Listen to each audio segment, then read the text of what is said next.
अरे भाई आपको ये केवल इजराइल दिख रहा है, ये अपने आप में इतना पावरफुल। रमजान बाद जो अफ्तारी किया जाता है ना, तो यहाँ से चंदा जाता है। यहाँ फिलिस्तीन को क्या करना चाहिए, अगले 100 साल का प्लान लगना चाहिए। अंग्रेजों से ज्यादा दिमाग है, लड़के कोई फायदा नहीं होगा। ऐसा जगह मारेगा ना कि 10 साल फिर पीछे चल जाए। और घर जब गिराता है ना, तो बता के गिराता है इजराइल। इसका चाल समझिए इजराइल का। वैज्ञानिकों को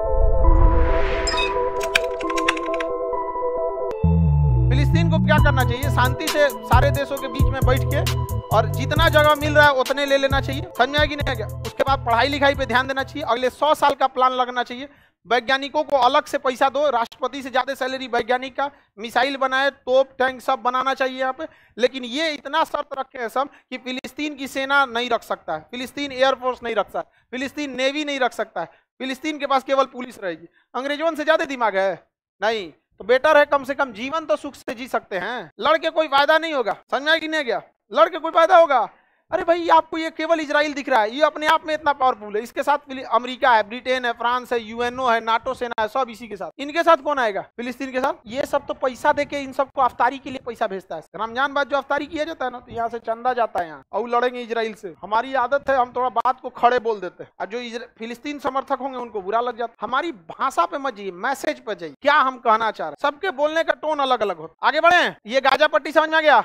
अभी मिसाइल मार रहा है किस पे? गाजा पर। इसका चाल समझिए इजराइल का। यहाँ पर किसी आदमी को बॉर्डर पे खड़ा होकर गरिया देगा, ईंटा चला देगा, एगो गोली चला देगा, उसको लगेगा नहीं, हवा में चला देगा। इसलिए कि तुम एक बार मारो। जैसे एक बार मारेंगे ना, 400 मिसाइल मार देगा। और ऐसा जगह पे मारता है ना, फैक्ट्री मार देगा, पावर प्लांट उड़ा देगा, बिजली घर उड़ा देगा। ऐसा जगह मारेगा ना कि 10 साल फिर पीछे चल जाए, फिर बेचारा ठीक ठाक करेगा यहाँ। अब किसी गरीब का झोपड़ी जाके बार बार गिरा दीजिएगा तो जिंदगी में कभी आगे नहीं जाएगा। उससे बेटर है कि आप समझौता करके एक कमरा में रह ली, पढ़ाई लिखाई कीजिए, अगले 50 से 100 साल का प्लान बनाइए। जब सुदृढ़ हो जाए तो देख लीजिए यहाँ पे। समझ में आएगी नहीं क्या?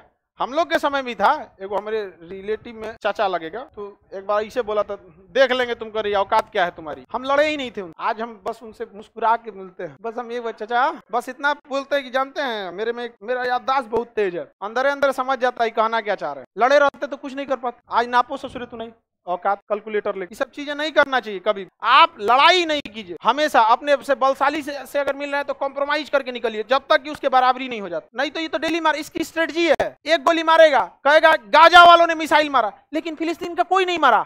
अब मारेगा घर द्वार बिल्डिंग तहलका मचा के रख देगा। ना ये ससुरे एयरफोर्स रख सकते हैं, ना नेवी रख सकते हैं, ना आर्मी रख सकते हैं, ना एयर डिफेंस रख सकते हैं। हेलीकॉप्टर आराम से घुसता है। और घर जब गिराता है ना, घर तो बता के गिराता है इजराइल कि मोहल्ला नंबर 8 में इनके बगल में जो पीला रंग का मकान है उसको गिरा देंगे। हेलीकॉप्टर उसकी आराम से आती है और बैठ के एकदम परफेक्ट निशाना लगा के बस वही बिल्डिंग में गिराएगा। पता चलेगा क्या था, तो उस बिल्डिंग में स्कूल चलते थे, या उस बिल्डिंग में कोई फैक्ट्री थी, या कुछ था, बस तबाही।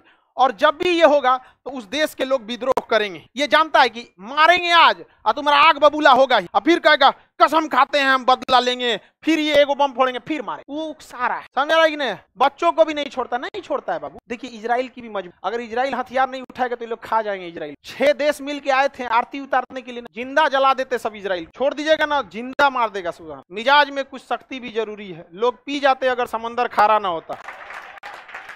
समझा? हमारा काम दोनों ओर का बताना, हमको कोई मतलब नहीं। हम आपको बस इसलिए बता रहे हैं कि आप लोग भी इस चीज को समझिए। अब खुद सोचिए, इजराइल अगर शांत पड़ जाए तब छोड़ेगा सभी सब। तालिबान वाला चलाएगा। जो अमेरिका को मारते में उन सबको टाइम नहीं लगा, तो इजराइल कौन चाहिए?